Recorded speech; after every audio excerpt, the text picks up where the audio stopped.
जिन्होंने अरबों रुपए की प्रॉपर्टीज बाहर बनाई और पैसा मुंतकिल किया, तो वो लोग वजीर आजम इमरान खान साहब से पूछताछ करना चाह रहे हैं।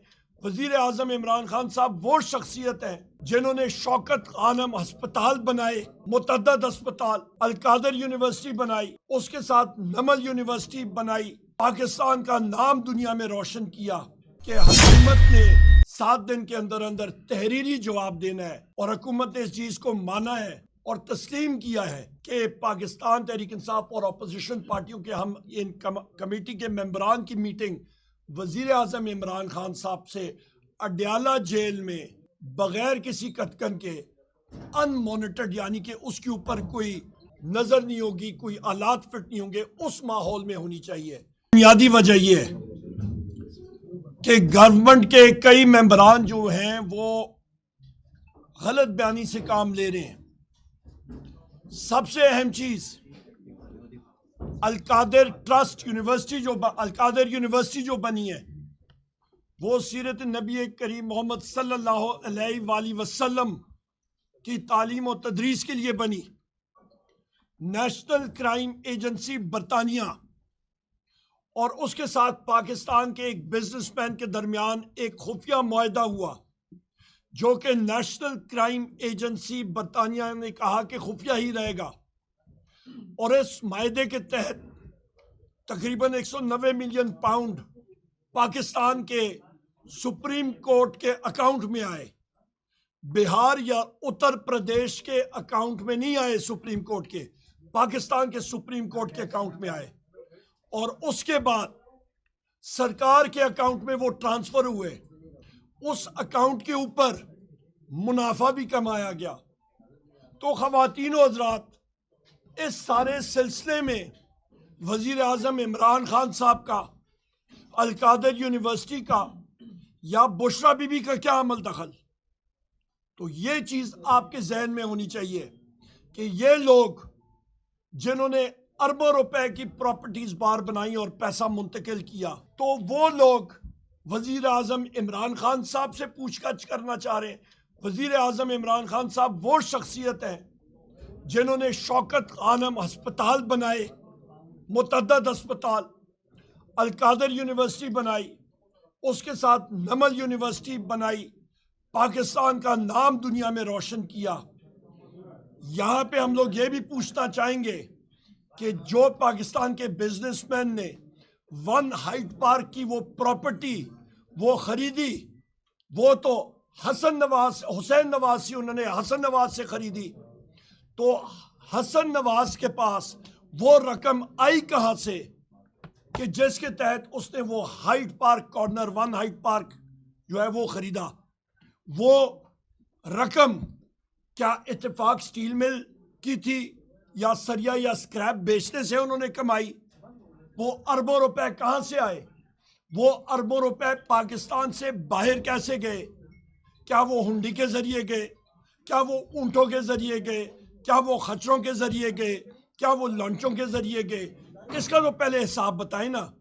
और वो अरबों रुपए जो, या 190 मिलियन पाउंड उन्होंने वहां पे वसूल भी किए। तो दूसरी अहम बात यह है कि हुसैन नवाज ने तो वहां पे दिवालियापन, अपना बैंकरप्सी डिक्लेयर किया बरतानिया में, जरा उसके ऊपर भी आए ना। तो ये सारी चीजें सामने आनी चाहिए। मुख्तसरन एक दो बात करके फिर मेरे साथी बात करेंगे। आज हमारी मुज़ाकराती कमेटी की मीटिंग हुई और उसका एलामिया भी आपके सामने आया। लबाब ये है कि हुकूमत ने 7 दिन के अंदर अंदर तहरीरी जवाब देना है। और हुकूमत ने इस चीज़ को माना है और तस्लीम किया है कि पाकिस्तान तहरीक इंसाफ और अपोजिशन पार्टियों के हम इन कमेटी के मेंबरान की मीटिंग वजीर आजम इमरान खान साहब से अडयाला जेल में बगैर किसी कतकन के अनमॉनिटर्ड, यानी कि उसके ऊपर कोई नजर नहीं होगी, कोई आलात फिट नहीं होंगे, उस माहौल में होनी चाहिए। यह भी हुकूमत की जिम्मेदारी है।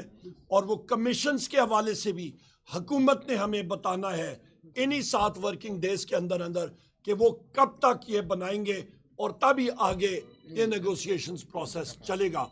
आखिरी बात मैं कहूँगा कि इस वक्त पाकिस्तान में याद रखिएगा एनर्जी क्राइसिस हमारे सिर के ऊपर आके खड़ा हो गया है। एनर्जी क्राइसिस बिजली और गैस कीमत में। इसी मुस्लिम लीग नून ने नवाज शरीफ की 2018 की जो हुकूमत थी उस वक्त इन्होंने जो गलत मुआहदे किए थे उसकी कैपेसिटी पेमेंट्स की वजह से बिजली की कीमतें जो हैं वो तेजी से बढ़ रही हैं। और ये भी आपको बताता चलूं कि कैपेसिटी पेमेंट 2018 में तकरीबन 250 अरब थी, आज कैपेसिटी पेमेंट्स 1600 अरब से भी तजावज़ कर गई हैं इनकी गलत पॉलिसीज़ और मुआहदों की वजह से, और उसका ये जवाब नहीं दे रहे हैं। इसी तरह पेट्रोलियम सेक्टर में सर्कुलर डेट का आप अंदाज़ा लगा लें, सबका सब जिम्मेदार ये लोग हैं। और इस पे आखिरी बात करूं कि मुसल्लह अफवाज को या इंटेलिजेंस एजेंसीज को चोरी के तदारक में मुलव्वस करना उनके साथ ज्यादती है, क्योंकि वहाँ पे मुश्किलात पैदा होंगी, फेलियर पैदा होंगे और आपके ट्रूप्स, आपकी इंटेलिजेंस एजेंसी अपने सही मकसद से हट के बिजली की चोरी में लग जाएंगे। और यह तजर्बा नवाज शरीफ के दौर में हो चुका है और उसका रिजल्ट नहीं आया, क्योंकि सबसे बड़ा इम्पैक्ट जो है वो कैपेसिटी पेमेंट्स का है और वो इनकी जिम्मेदारी बनती है कि इनके गलत मुआहदों की वजह से आज पाकिस्तान में फी यूनिट बिजली की कीमत जो है वो तकरीबन 85 रुपए से भी ज़्यादा यूनिट पहुंच गई है और गरीब आदमी पिस रहा है, महंगाई बढ़ रही है। और इस वक्त आप देख लें कि लार्ज स्केल मैन्युफैक्चरिंग, आज डेटा रिलीज हुआ है कि वो मनफी ग्रोथ है। तो जिस गाड़ी का इंजन चल ही ना रहा हो, सीज हो रहा हो, तो वो मईशत कैसे चलेगी? बेरोजगारी आपकी बढ़ रही है। 14 अरब डॉलर आपका, जो 2 मिलियन या 20 लाख लोग नौजवान पाकिस्तान से गए हैं, तकरीबन उनकी वजह से आपका 14 अरब डॉलर मुल्क से बाहर चला गया। और दूसरी तरफ हम लोग 1.5 अरब डॉलर के लिए IMF के सामने भीख मांग रहे हैं।